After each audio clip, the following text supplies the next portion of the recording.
Hoxe, como todos sabedes, temos unha mesa redonda no que están aquí 4 amigos, máis o alcalde, que tamén é amigo vostro, pero como hai que destacar como alcalde, en fin, para os apartados con ele. Aquí temos Miguel Rodríguez, un home que se dedica a facer moitos traballos de historia local. Juan Carneiro, profesor do Instituto de Mugardos, tamén un home que traballa no tema de historia local. Guillermo Estrigas, que é o director do CEGAI, tamén un home que se hai que preguntar algo de Ferrol ou saber algo de Ferrol, hai que recurrir a él, polo bon arquivo que ten e polo moito que sabe. E depois Vicente Peña, que Vicente Peña para nós é un vello amigo.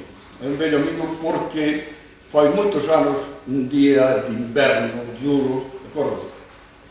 Un día de moito inverno, aquí estábamos esperando a que vieran de Santiago dous homes que sabían moito das cousas das escolas e nos dicíamos non ben, o tempo que fai, co vento, co água que cae non ben. Claro, pois apareceron e tivemos unha charla impresionante porque empezamos a partir daquela charla a conocer toda a historia das escolas, das sociedades, en fin, foi para nós aquel día moi revelador. Igual que vai ser hoxe, porque hoxe todos eles van a aportar un anaco de saber no tema destas sociedades de instrucción. Miguel vai falar do momento político, Juan vai falar de o galeguismo na época, claro, referido á época da fundación das sociedades, en concreto desta, 1911, alrededor desa data, non? E despois, Guillermo nos vai a meter o cine en este contexto da inmigración e das sociedades de instrucción. Remata Vicente con unha pequena semblanza das sociedades de instrucción. Unha vez que eles rematen a súa parte, que durará aproximadamente un cuarto de hora, entón comenzará o coloquio, e este coloquio, lóxicamente, hai que preguntarme todo o que teñamos dudas ou todo o que nós non sepamos, porque eles non o poden aclarar. E o fin desta xuntanza é precisamente este, que salgamos aquí con un coñecemento amplio de o que representan estas sociedades, estas escolas, e incluso un coñecemento claro da Galicia da época en que se fundaron. Pois nada máis, xa queda nas mãos do público, Vale. Moitas gracias, Ernesto.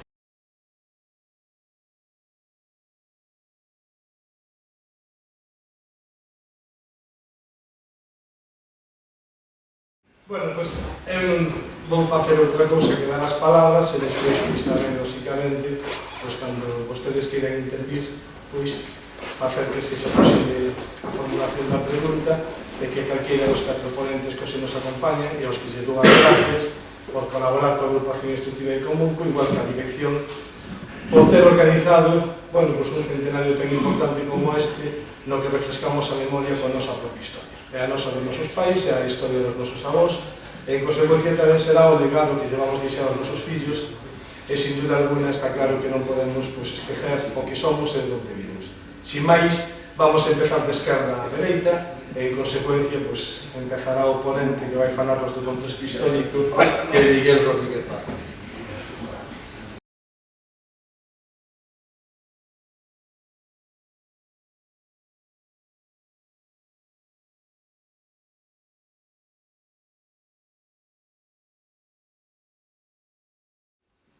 Boas noites.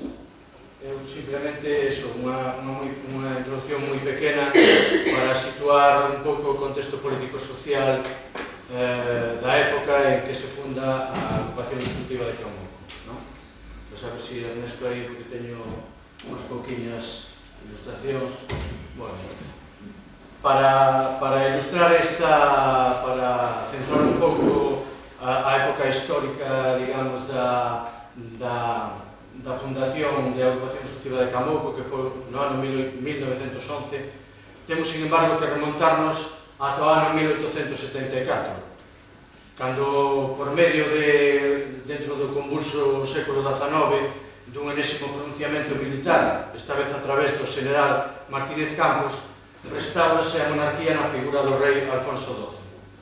Este período histórico será coñecido como restauración, por restauración monárquica, que con máis ou menos altibaixos vai durar ata o ano 1931 coa Segunda República.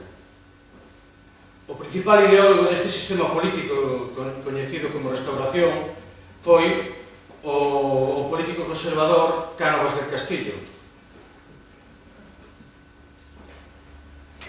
que impuso un réxime bipartidista inspirado no modelo inglés, alternándose no poder o Partido Conservador do propio Cánovas e o Partido Liberal de Práxedes Mateo Sagasta,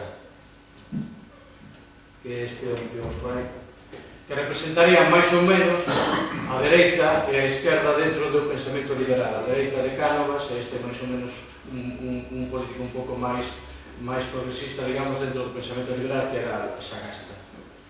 Promulgase unha constitución no ano 1876, unha constitución moi ambigua, que cada un dos dous partidos adaptaban un pouco ás súas circunstancias particulares.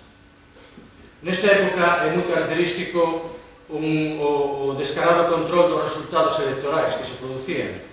Garantían esta alternancia entre os dous partidos.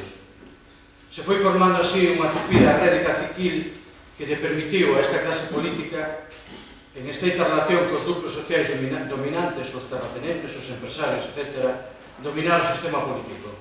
Asegurábase así unha tranquila continuidade da restauración. Nesta época é tamén moi importante de salientar que comeza a organización do movimento obreiro, a carón da fundación de partidos políticos de inspiración marxista, como é o caso do PSOE, fundado clandestinamente no ano 1879 e presidido por Pablo Iglesias, por o político ferrolán Pablo Iglesias. No ano 1881, aproveitando unha lei das suspeccións dun goberno de Sagasta, legalízase o Partido Socialista. Uns anos máis tarde, no ano 1888, fundase a UGT, vinculada estreitamente a este partido. Teñen tamén moita importancia nesta época os movimentos anarquistas. Este, digamos, unha reunión, un meeting anarquista do ano 1870, eran movimentos moito máis fragmentados que tiñan moita importancia, sobre todo na zona de Cataluña e de Levante. É fundamental tamén nesta época salientar o que supuxo a perda das colonias españolas no ano 1898, perda de Cuba, Puerto Rico e Filipinas, e que supuxo unha auténtica crise de identidade nacional, perdéndose o ambiente de confianza que se xenerara coa restauración. Xorde entonces unha xeneración de escritores, a chamada xeneración do 98, Unamuno, Baroja, Zorín, etc., que intensifican as súas críticas contra este sistema político que estaba caracterizado fundamentalmente pola súa corrupción, como xa falábamos antes. No aspecto económico, a finais do século XIX e comezos do XX, España é un país eminentemente agrícola, que os políticos liberais tentaron modernizar sen conseguirlo. Os principais propietarios da terra, a nobreza e a igrexa, se caracterizaban polo seu carácter pouco emprendedor, e se preocupaban únicamente de cobrar as rendas sin introducir ningún tipo de mellora. Este tipo de agricultura tradicional, que era o que caracterizaba a maior parte do territorio español, sin embargo, convivía con un tipo de agricultura xa máis moderna, que orientada á comercialización se estaba empezando a xurdir, sobre todo, na costa mediterránea. En canto á industria, temos que decir que a revolución industrial nesta época só afectou verdadeiramente a Cataluña e ao País Vasco. No caso de Cataluña, ligado á industria textil, e no caso do País Vasco, a industria siderúrxica. Estes son os Altos Hornos de Bilbao, un grabado da época. Outro sector que tamén tivo importancia foi a minería, con novas explotacións, ademais das características de Asturias, na zona de Andalucía. En Galicia, nesta época, pola contra, produce un fenómeno contrario, xa que se produce a desaparición dos poucos sectores protoindustriais que había nesta época, como é o do curtido e do textil. A única novedade industrial que hai nesta época foi que a finais do século XIX empeza a agromar con moita forza a industria conserveira, que xa desde este momento empeza a ter verdadeira importancia. Con todo este panorama, a poboación crece, pero dunha forma moi moderada, con un índice de mortalidade moi importante, aínda moi importante, que supoñía un 30% en España, que se comparamos con Europa, que era o 18%, pois era moi importante. Neste período, pois é cando aumenta decisivamente o fenómeno migratorio. Se producen dúas clases de migracións. Unha migración interior, desde as zonas rurais ata as zonas urbanas, sobre todo hacia Barcelona, País Vasco e Madrid, e outra cara a ultramar, que caracteriza a migración galega, fundamentalmente cara a América. E, bueno, xa centrando un pouco máis nos primeiros anos do século XX, que cando se produce a fundación da escola, pois vemos que o sistema político de restauración foi incapaz de resolver os problemas que tiña España neste momento, o que produce abondosas crisis políticas neste período e o nacemento de forzas contrarias a este sistema. Empezan a surgir forzas republicanas, o movimento obreiro cobra moito máis importancia e xa se produce un certo, digamos, nacemento dos nacionalismos con un poquinho de forza. A comezos do século XX, España presenta unha traxe económico-cultural importante respecto a Europa, aínda que hai algúns progresos importantes. O réxime político vemos que sigue caracterizándose pola súa corrección, coas eleccións totalmente manipuladas, a través dos caciques locais, gobernadores civiles e alcaldes. Neste contexto, comezan a manifestarse os primeiros síntomas de división interna dos dos grandes partidos. No ano 1902, accede ao trono Alfonso XIII. E coa desaparición de Cánovas e Sagasta toman o relevo diversos políticos. Os máis importantes foron Antonio Maura no Partido Conservador e o ferrolán José Canalejas no Partido Liberal. No caso de Maura, intentou aplicar un programa moderadamente reformista nun intento de salvaguardar o sistema e legitimar a vida política, poñendo freo ao caciquismo e reformando a lei electoral. Encontrouse con moitos obstáculos dentro do seu propio partido e, por suposto, dentro dos outros partidos da oposición. Os sucesos da Semana Tráxica do ano 1909, que foron seguidos dunha gran represión, foron aproveitados polos liberais de Canalejas para, xunto con republicanos e socialistas, pedir a dimisión de Maura, chegando ao poder Canalejas no ano 1913. Neste mesmo ano, Pablo Iglesias logra a ata de diputado por Madrid, converténdose no primeiro socialista en facelo. Canalejas quiso aplicar un programa reservacionista que incluía a arbitraxe do Estado nos conflitos sociais, unha lei sobre mancomunidades provinciais e unha intervención a fondo no aspecto educativo. Non pode levar a cabo todos os seus proxectos porque foi asesinado no ano 1902 precisamente por un anarquista.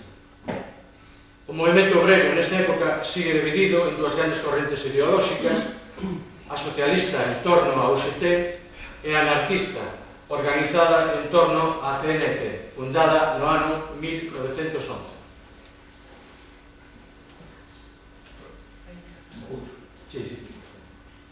Este é precisamente unha foto da fundación da CNT no ano 1911. A CNT chegará a ser como moito o sindicato máis importante, moitísimo máis importante que o SETE. No ano 1919 chega a ter hasta 700.000 afiliados. Durante os primeiros anos do século XX, no campo español continuaron as transformacións derivadas do paso dunha economía de subsistencia a unha economía de mercado. Se logran tímidos avances debido á introducción de novas técnicas, aumento de regadíos, uso de fertilizantes e diversificación da produción. O resultado non foi o mismo en todas partes de España, xa que a estrutura da propiedade era tamén diferente, dende os grandes latifundios do sur hasta os minifundios galegos, que conformaron, por lo tanto, unha clase do campesinado moi heteroxénea, sobre todo no caso dos xornaleiros, que foron un foco moi importante de descontento e a situación social. En canto á industria, produce tamén avances, coa introducción paulatina da electricidade en substitución do vapor e a diversificación dos sectores industriais, con novas industrias químicas, navieiras, papeleiras, etc. A minería sigue tendo unha importancia fundamental, sobre todo no caso de carbón de Asturias e da siderurgia do País Vasco. A poboación aumenta tamén de xeito significativo, debido sobre todo á reducción da taxa de mortalidade e ao mantemento de unha alta taxa de natalidade. Prodúcese un notable desequilibrio entre a poboación que aumenta e os recursos, polo tanto, se reproduce a emigración, sobre todo en Galicia, pois no caso de América e desta zona que nos ocupa, de Cuba, fundamentalmente. En Galicia, a Galicia que sai do século XIX e comeza o século XX, é unha sociedade atrasada, fortemente marcada polo rural, pero na que se van a producir pequenos cambios que empezan a concretarse nestes primeiros anos do século XX. A bella fidalguía vai esmorecendo, o campesinado pouco a pouco vai facéndose propietario das súas terras, a burguesía convértese no motor dos cambios, sobre todo no mundo urbano, e está a nacer unha primeira sociedade civil que crea as súas propias institucións, partidos políticos, sindicatos, etc. Un dos factores de crecemento vai a ser o comercio portuario, relacionado co ferrocarril e a pujante industria marítima. As modernas conserveiras que xurdían no século XIX potencian a súa actividade e abren mercados exteriores. A actividade pesqueira sufriu tamén unha profunda transformación coa progresiva introducción do vapor nas máquinas. Aí vemos uns barcos de pesca xa con vapor no peirao da Coruña, o que permite ampliar os caladoiros cada vez máis lonxanos. Xa se empeza a faenar o Grasol en Terra Nova, e a construcción naval, tanto civil como militar, experimenta un certo auxe nesta época. Suxeita, sin embargo, a uns vaivéns e máis uns ciclos de máis ou menos traballo. Os meus exemplos son a Ría de Vigo e a Ría de Ferrol. No caso de Ferrol e a Bisbarra, que afecta a toda a zona de Redes, Ares, Mugardos, as oscilacións da política estatal e da industria naval provocan altas e baixas na economía. A rematar a guerra de Cuba, había menos barcos e menos presuposto para a armada, coa conseguinte reducción de personal. Esta crise non rematou ata que coa lei de escuadra do ano 1909 se recupera un pouco a construcción naval. Este é ilustrativo, esta é a construcción do acorazado Alfonso XIII, que se entrega no ano 1913 precisamente en Ferrol. E, bueno, isto é máis ou menos, penso que para centrar un pouquinho a sociedade, a política e o aspecto social na parte nada máis.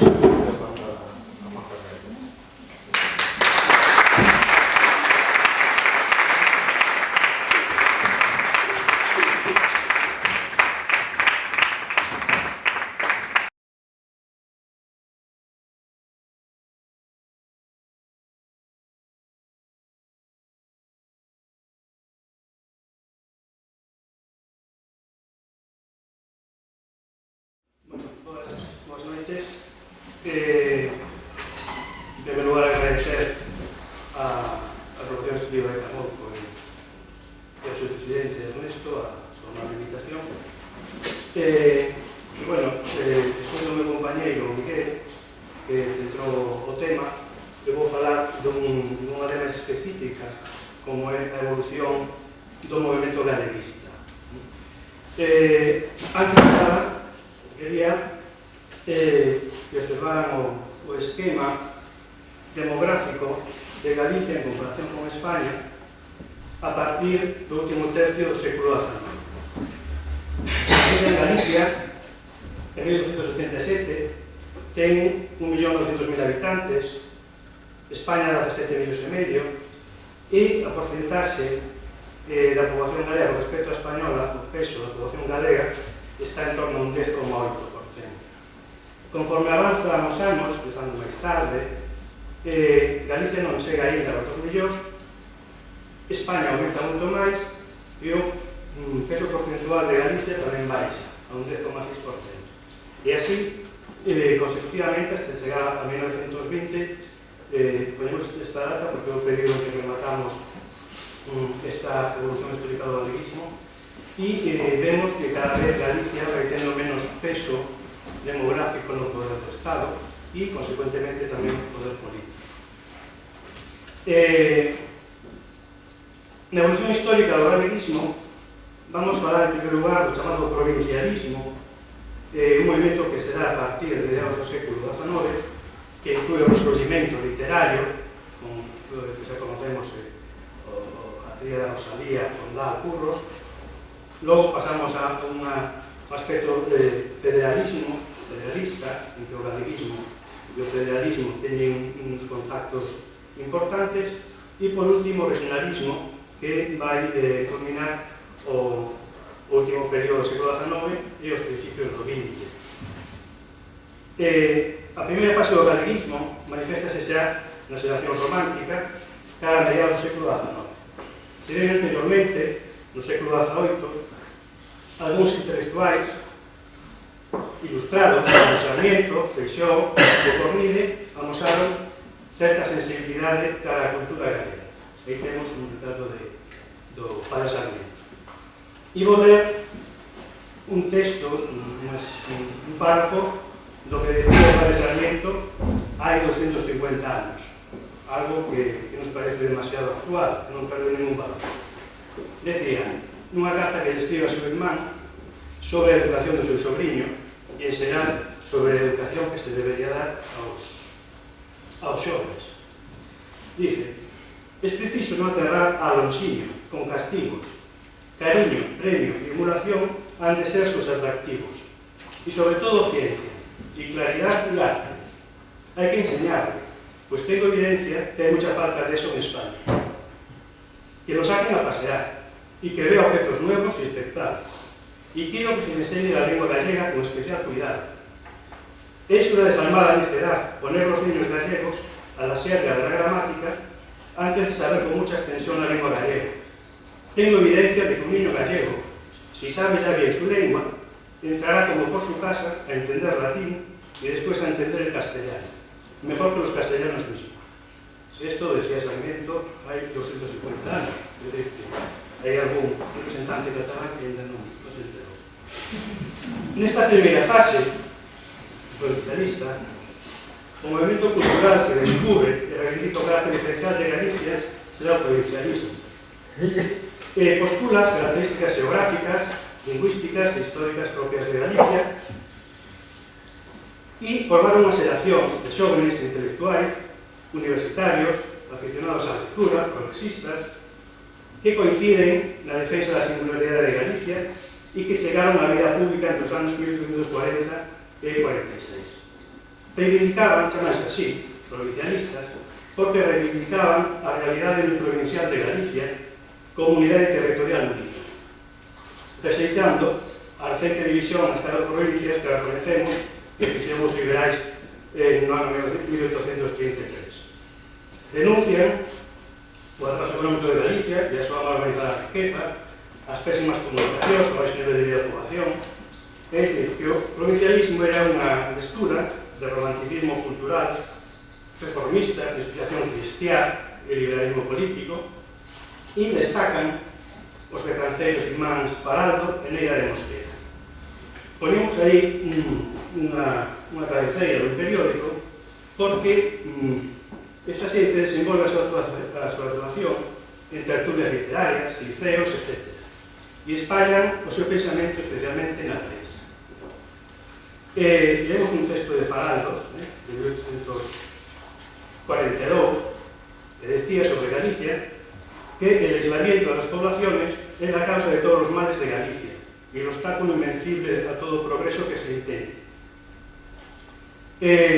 La falta de relaciones y de actividad social tan remarcable en nuestra provincia, debido a los diseminados, expresamente núcleos urbanos y la falta de caminos y canales, sin industrias, sin acción literaria, esas pequeñas poblaciones rurales que cubren el suelo gallego parecen estar fuera del influjo de la civilización, a pesar de formar la gran masa de la sociedad gallega. Es decir, que aspiraban a solucionar os problemas seculares de Galicia. As cabeceiras das súas publicacións son ben ilustrativas. El Emancipador Gallego, La Aurora de Galicia, El Idólatra de Galicia, El Fomento de Galicia, Semanario Instructivo, El Porvenir, dirigido por o propio Antonio Faraldo, e subtitulado Revista de la Juventud Gallega. E máis abaixo, un sorprendente lema que decía: todo para Galicia, abajo reglas, escuelas y maestros. Se referiría a los especialistas, claro.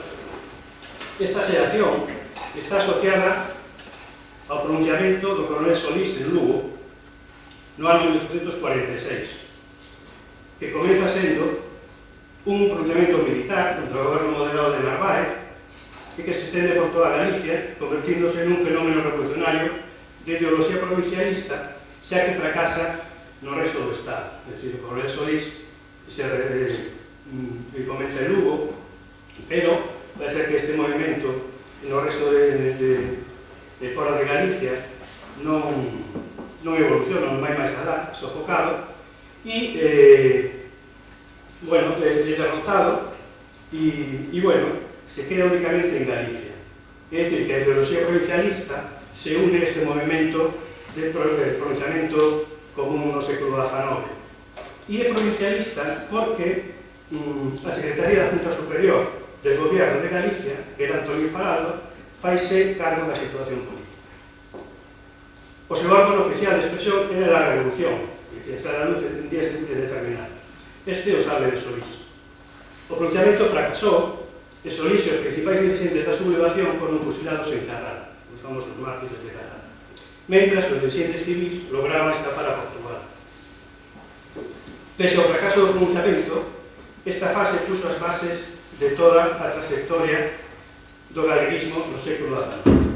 Máis tarde vimos unha concentración, cando veñen en Inglaterra e en España gobernos moderados e liberais, pois, bueno, se reivindica este movimento. A segunda condecoración puxeron, bueno, aos participantes do movimento que morreron. Unha segunda xeración de intelectuais trata de continuar a obra dos provincialistas e forma un amplo movimento literario que constitúe o chamado Resurdimento e que reivindica, sobre todo, a lingua galega como forma de expresión escrita. Rosalía, Pondal, Curros, e serán os pioneiros deste movimento cultural, sendo a obra de Rosalía, Cantares Galegos, publicada no ano 1863, a que marca o antes e un despois da historia da literatura galega. Un feito singular desta etapa foi o chamado Banquete de Conxo, donde, a pesar da prohibición do arcebispado, as demais autoridades se reúnen estudiantes e obreiros e se leen poemas de contido social e democrático. A este acontecemento asisten Pondal, Aureliano Aguirre, Manuel Murguía. A partir de agora, Manuel Murguía estará sempre en todos os movimentos que abroman en Galicia. Pero non só será a literatura o factor determinante deste movimento, sino que será agora cando se realicen as primeiras obras de investigación histórica en Galicia. É de salientar o Ferrolán Niceto, pero sobre todo Murguía, este último que fai a historia de Galicia, utilizando xa un abondoso material documental e presentando, por así decir, a novelística de Vicente, non? Vai contribuir ao galeguismo, amosando a Galicia como un pobo diferente e cun factor determinante da nacionalidade galega como era a raza celta. Durante os anos do sexenio revolucionario, as ideoloxías federalistas e republicanas, estamos falando dos anos 1870, van transformar o galeguismo, facendo sair do nivel elitista que se desenvolvía e convertindo en reivindicación. É dicir, neste momento, o galeguismo estaba en máis dunha élite intelectual, pero non chegaba ao povo. Pero a partir de agora, o povo mobilízase, sobre todo, pola abolición dos impostos de consumos, supresión de quintas e a redención de foros.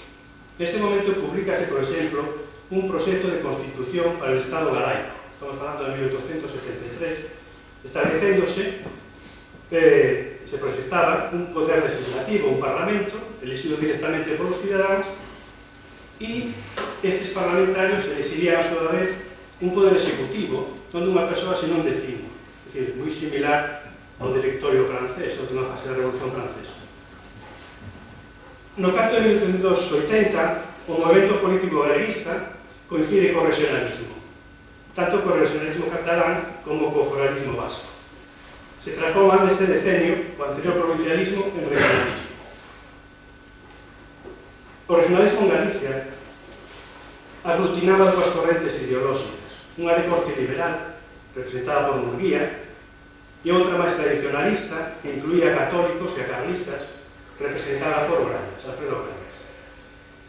En 1891, créase a Asociación Regionalista Gallega, presidida por Murguía, que, como vemos, Murguía está sempre salindo continuamente. Tiña o seu órgano de expresión no xornal da Patria Galega e promove a celebración de xogos florais. Perdón, pasas anterior? Sí, anterior. Atrás. Ben, xogos florais como de Tui, no que se pronuncia por primeira vez en público un discurso en galego, tamén por parte de Murguía. Aí vemos unha celebración onde estes xogos florais, onde iban incluso o presidente do goberno, en fin, se leían poesías, se leían concursos poéticos, etc. Esta asociación, a Asociación Regionalista Gallega, foi a primeira organización política exclusivamente galega, pasamos agora, pero tiña un programa moi ambiguo, este Murguía, co fin de ser asumido polos diferentes sectores dirixidos por Murguía e por Brañas. As súas áreas común eran o anticaciquismo e a descentralización, era o único que coincidía. O vehículo de expresión destes incipientes movimentos galeguistas foi a prensa, tamén igual que sería no provincialismo do que falamos antes. Non ler un texto de Murguía moi significativo, titulado, bueno, Regionalismo Gallego. Es un hecho, dice, que estos pueblos del noroeste forman una nación con caracteres propios, distinto de la gran parte de los que constituyen el Estado español. Es un hecho también que vive hoy no a disgusto, pero tampoco de tan buena voluntad como se supone, bajo el imperio de gentes y de cosas que le son contrarias. No quiere que el poder central, que la desconoce, la gobierne como una colonia. Desea que su lengua sea tan oficial como la del Estado, que los que tienen que administrar justicia y dirigir la conciencia del hombre en nuestro país sean escogidos de entre sus hijos. En una palabra, que es la descentralización más completa, bajo todos los aspectos, en todos los órdenes, en lo moral, en lo intelectual, en lo político y en la de los intereses materiales.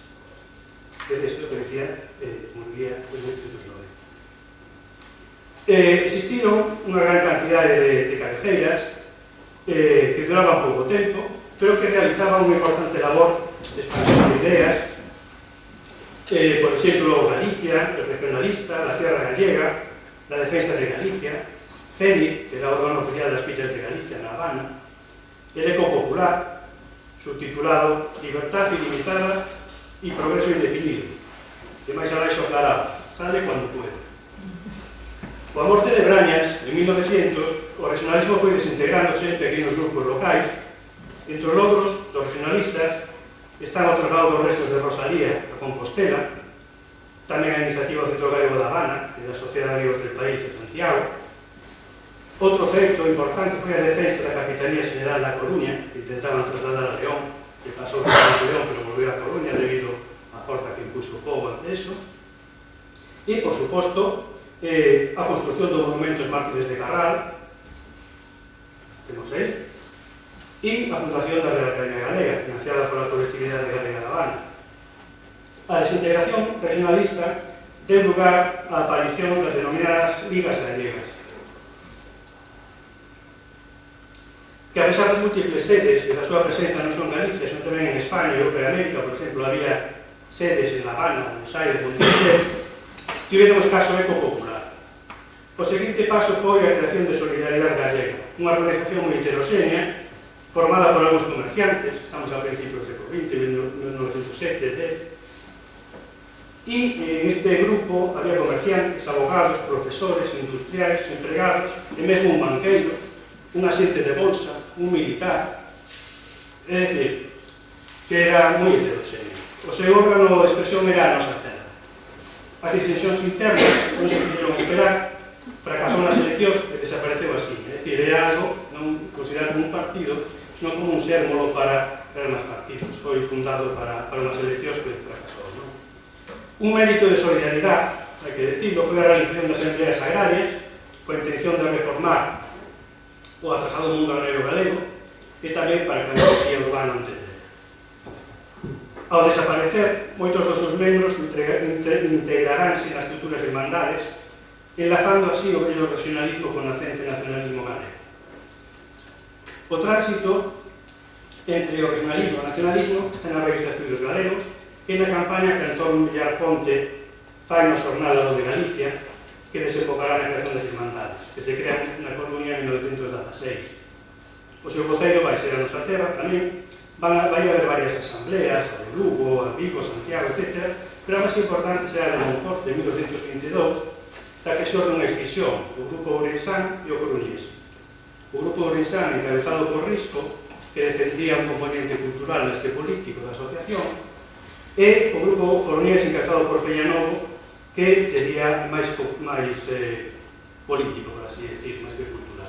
Xurde o Grupo Nos, que sería, sobre todo, vinculado ao sector ourensán, mentre o Grupo Coruñés se vincula coa ferveza de grupos republicanos que hai en Coruña nestes momentos, e moitos destes componentes eran os que funden en 1931 o Partido Galeguista. Pasamos. Bueno, temos a terra, pasamos. Bueno, espera o escudo de Castelao, para Galicia. Bueno, neste rematamos, neste breve percorrido por a historia do galeguismo, non podemos pasar por alto a relación entre a demografía e a emigración. E que era un compañeiro, pois, xa falou e falarán outros sobre isto, máis por o miúdo.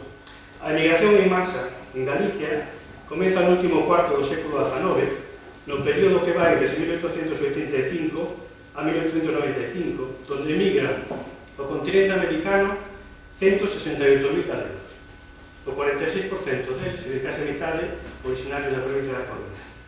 E entre 1911 e 1920, é dicir, cando se crea esta sociedade e en adiante, emigran a América nada menos que 734.000, sendo os anos índices máximos os de 1912 e 1920. Estes datos podense extrapolar perfectamente para esta zona, pois estímase que na segunda década do século XX, preto do 9% dos habitantes de Mugardos e Ares vivían en América. Moitas das obras culturais galegas foron obra da emigración, escolas, sociedades de instrucción, publicacións culturais, unha historia de Galicia, públicas en Habana, por exemplo, e mesmo a creación da Real Academia Galega. De embarcantes, os nacionalistas non veían en principio con bons ollos estas escolas, xa que pensaban que era unha sementeira de emigrantes e non eran máis que fábricas de preparación de galegos para a emigración, porque non facilitaban a súa permanencia na terra.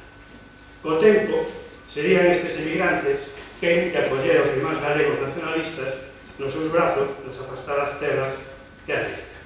Moitas gracias.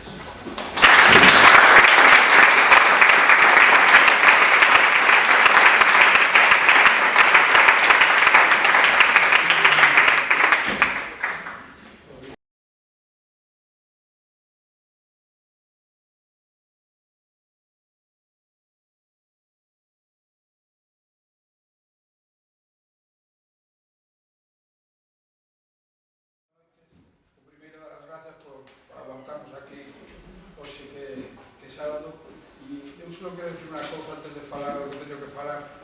Eu, hace 20 anos, cheguei aquí un día no verán, acompañado de Ernesto e Jorge, e vin aquí unha escola, non tiña teito, non tiña solo, non tiña nada. 20 anos despois, esta escola volve a renacer en unha realidade. Quero, non sei se darse un aplauso a Ernesto e a todos os compañeros de Ernesto, porque de verdad, moitos recordarán como estaba isto hace 20 anos. Eso primeiro, dito cual, falaremos de cine, porque non quero ponerme colorado, pero ben. Eu veño a falar de cine e emigración. Falar de cine e emigración é unha cousa moi complexa, primeiro porque a emigración sempre foi vergonzante, con o cual, pero non vergonzante para os que emigraban, sino para os políticos da época, con lo cual non se podía rodar nunca, é dicir, na salida, por exemplo, aquí os emigrantes salían de Vigo e Coruña, de dos centros que había xa específicos, con todo montado, pero non se os deixaba rodar ao cine, porque non me interesaba. A primeira película que se conserva así un aspecto documental é unha película do ano 13 que ten que ver con a migración, pero non con o feito de salir os emigrantes, sino que un barco que sale de Coruña e Vigo naufraga nas costas portuguesas, entonces se ve o transatlántico, para que se fan a idea do tamaño, e os pobres do norte de España eran galegos, asturianos e de Castilla e León nadando. Por que salen nadando? Porque eles iban en toldilla. Ir en toldilla era ir encima, é dicir, na cubierta do barco e non levaban nada, con lo cual non tiñan dereito a salvavidas e podían coller os botes para chegar a terra. Entón, expoño un minuto, unha película que... Até xa. Pon un minuto porque a película é moi larga, pero para que se fagan unha idea de como o duro que é a historia. Porque contala, se pode contar de moitas maneiras, pero vela só non se pode ver de unha.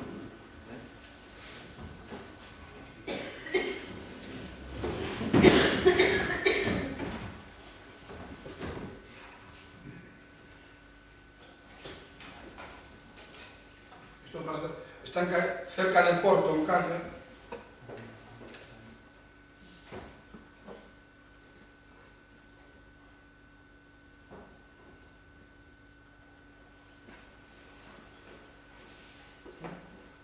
Das outras emigraciones tampouco se crean que hai moito cine. Ustedes cando van a Isla de Ellis les ponen aí os americanos, pero ben, pouco hai.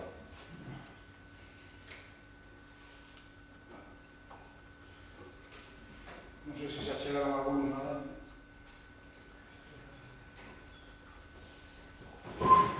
Como teño 15 minutos vamos rápido porque se non me dá tempo.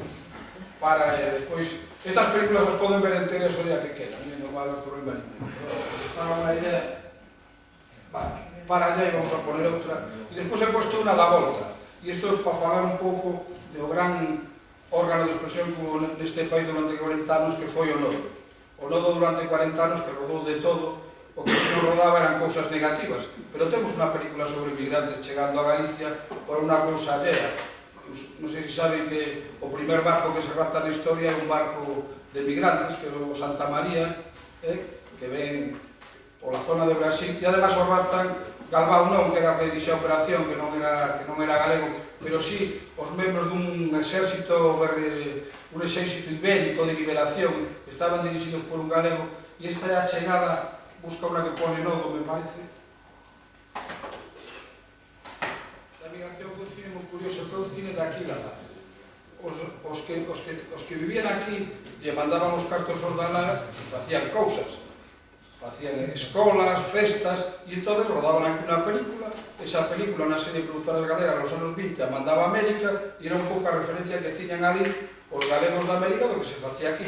Tamén eles les mandaban aquí películas que rodaban eles en América para que veran o bien que lles iba. Sempre eran comilones. Os da lá comían e os de aquí facíamos, menos mal, escolas e listas dos lugares onde hai. Desto hai moitísimas películas, é dicir, escolla que queira, se queres a que unha la trajo Ernesto da América, pon a de Cuba, xe, que a Cuba non cestío, por lo menos non pone a Ernesto, non?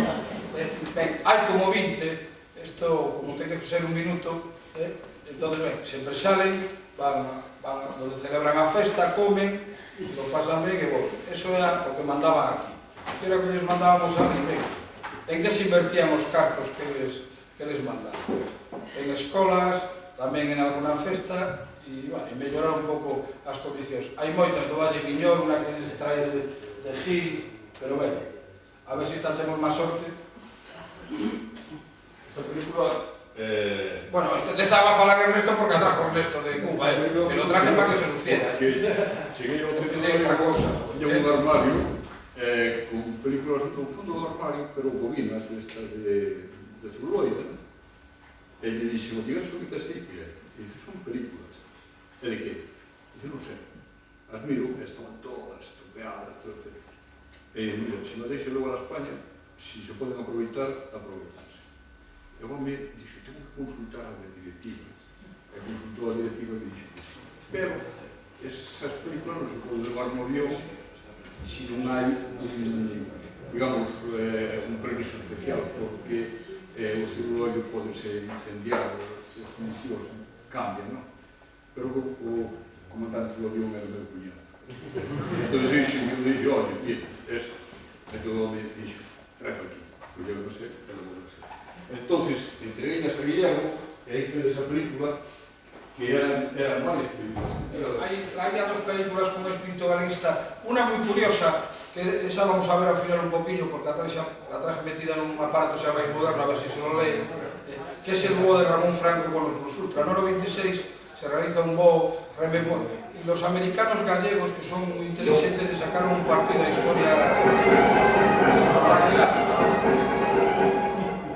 Los enxerres Feixó, clásico plato gallego, son servicios de la comería a la que asisten también los Gaumas de la Grande, Seferino Cuervo, Delfín Vigo, Bueno, la grande que se queda en su foto.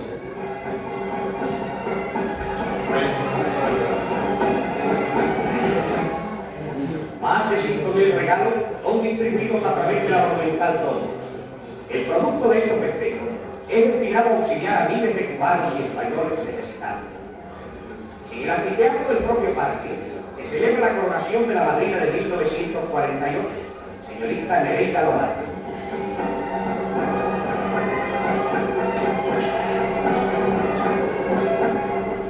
Y con un baile típico termina esta vistosa romería de la beneficencia gallega.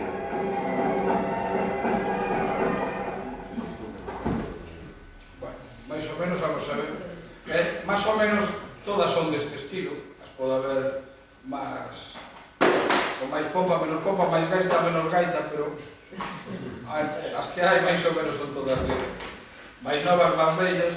Ben, e despois hai outro cine xa máis reivindicativo, que é un cine da visión galeguista do mundo, e a colectividade gallega, con a chegada do Plus Ultra, fixo dos cousas. Primeiro, elevar o seu nivel, eran dos baixos da escalera, e subiron un par de peldaños. O primeiro, porque a voz cantante do voo levou Ramón Franco, que era de Ferrol, e entón o primeiro que fixeron foi lanzar un manifesto en todos os periódicos americanos, que a veces leron casi todos en galego, que era Franco noso, noso, noso, reivindicando a galeguidade de Ramón Franco e reivindicando que os galegos servíamos para algo máis que para traballar, sino tamén para ser pioneiros na tecnoloxía.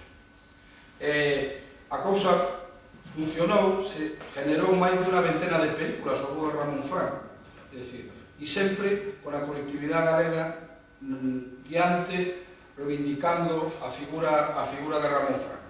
Ben, despois os poño un minutinho, tamén se grabou un tango moi famoso, tamén o traje, non sei se pode poner, que é un tango que fixo Gardel sobre o voo do Plus Ultra, hablando del mundo da migración. Ben, non se pode imaginar o que generou.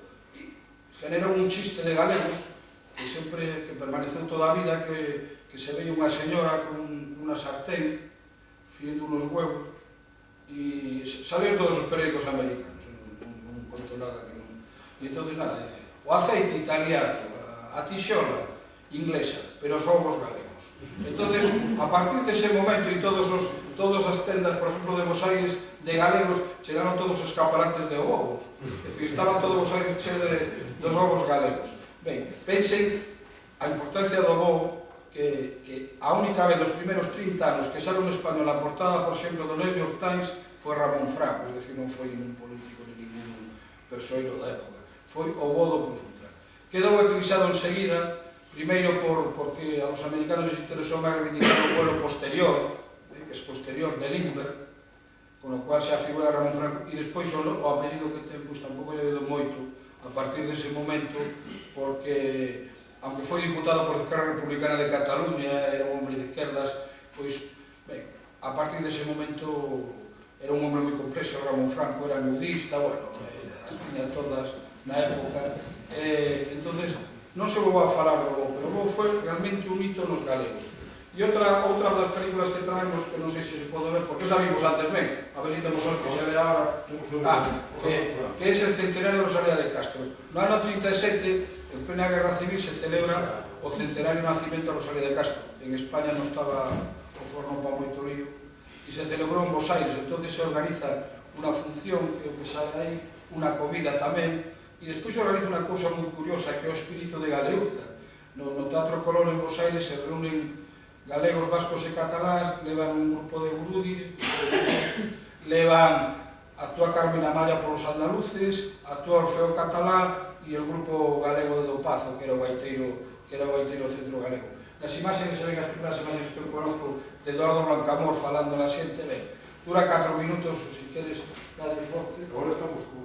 Cual estás vendo? Eu non sei. Estás vendo el Plus ahora. Este é o voo del Plus da chegada a Bos Aires. Este Franco, que los tenía bien puestos, o primeiro que fixo foi aterrizou primeiro, tamén dice que pola colonia galega aterrizou en Montevideo, cousa que o dictador Primo de Rivera non lle permitiu. Por lo cual, cando chega a Bos Aires, que isto me parece que é o que saco, se ve moito barco argentino, pero ten unha explicación, porque Primo de Rivera se la tenía jurada e entón se fixo unha xugada maestra. A volta que iba a facer nun barco español, con o avión no barco, con o hidro no barco, non se o dixeron facer. Vino nun barco argentino e o goberno español lle regalou o hidroavión a Argentina. Con o cual Ramón Franco xa quedou eclipsado na volta porque non viron olor de multitudes como el quería. Pero el aterrizou onde non tiña que aterrizar, porque tiñamos aquel problemas con Uruguai, non se interesera, evidentemente. E a partir de aí, o pobre home xa non levantou cabeza. Non sei se ven un pouco, pero ben, desto hai películas e películas. Pero si tienes para ponerles el tango, es mucho más bonito el tango de Gardel. Vamos a buscar el tango de Gardel. O el tango de Gardel, y si bailamos un poco, que si no esto es muy triste. Esto es El número 13. número 13. Pero que chico decir, ¿es película o es música? Esto es música, esto es música. Música. Esto es música, lo que pasa es que lo que facían era ponían a película, que son mudas, porque en el 96 non teníamos cine sonoro, e lle ponían o tango de Gardel, es decir, o tango se cantaba con a guitarra, o piano e o bandoneón, e se facía unha mistura das dos cousas. Pero non sei, tú a tecnoloxía que es de Telefónica,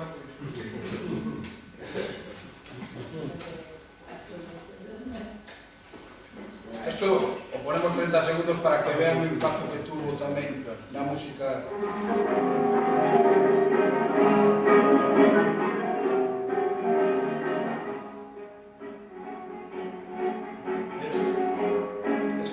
Son todos iguales.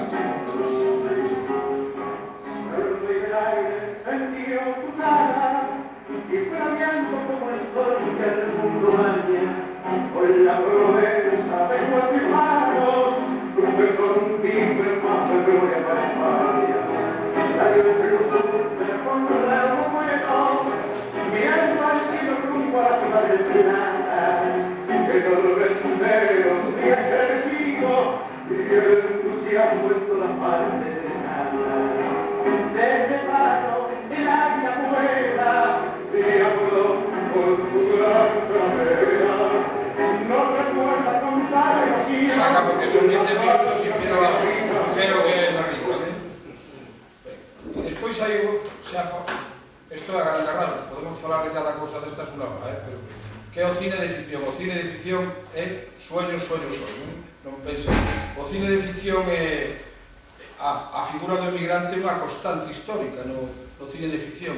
Curiosamente, no cine de ficción temos unha película básica que é unha das películas máis duras que se fixeron nos 40 anos en España, da dictadura, que é unha película que se chama Camarote de lujo, pasou a censura porque el guionista era Wenceslao Fernández Flórez, a historia de un galego na Coruña que vai a América e engaña a todo o mundo e ao final perde os cartos e non pode ir.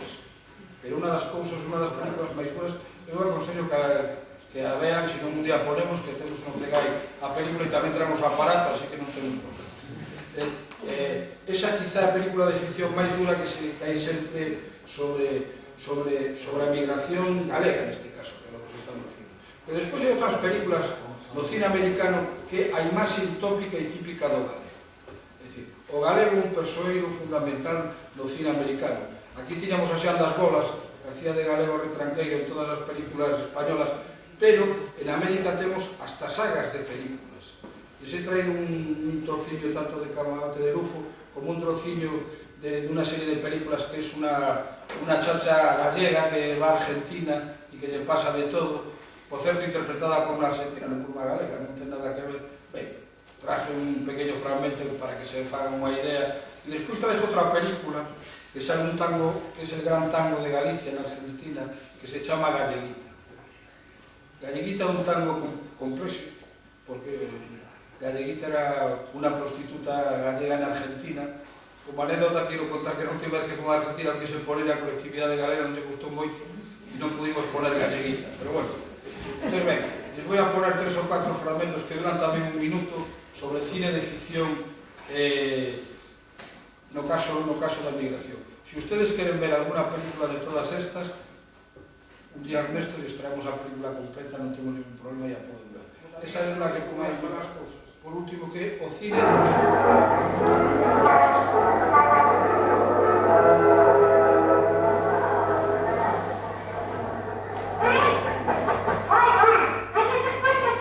estas cantas.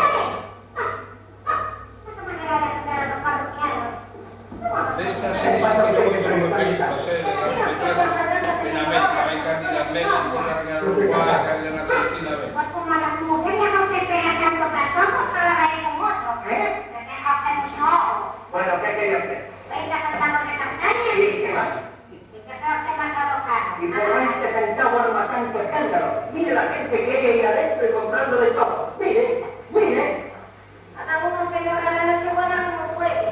Unos con todos esos paquetes, otros con unas pocas castañas. Y muy ricas castañas también. Antes de comerme las solitas, recuerdo no han de faltar mientras que me acompañan a vender las cosas. ¿Por qué no te digo? De todos los años que lo has comido en esta noche, gracias le doy a Dios porque no me faltan tampoco este año. Totalmente después de lo mismo. Ya no quiero Alfredito, no me hagas más tiempo, que parece que no tuviera que nada que hacer. Sí, 20 centavos, ¿no? ¿Dónde vas a ir? A buscar un papel para la castaña. Cómprame los chasquitos, se conservarán más calentitas, ¿sabes? No hagas caso de lo que le dije antes de las mujeres, ¿eh? Claro que no. Porque debe ser una santa. Muchas gracias, sí que lo es. Ya lo creo, para que venga usted con esa cara, y esas pascuas. Aquí no lo lindo, ¿verdad? Sí. Este me parece que es el tango. Está cantado por Libertad Lamarque en una película producida por Luis Buñuel, que también tuvo mucho que ver con esta zona, la familia de Luis Buñuel, pero otro día se lo contaré. Después, si me lo preguntas, se lo contaré. Y entonces cantan el tango. Galleguita, la divina, de la playa sensible de la tarde de abril, sin más cuenta ni tesoro.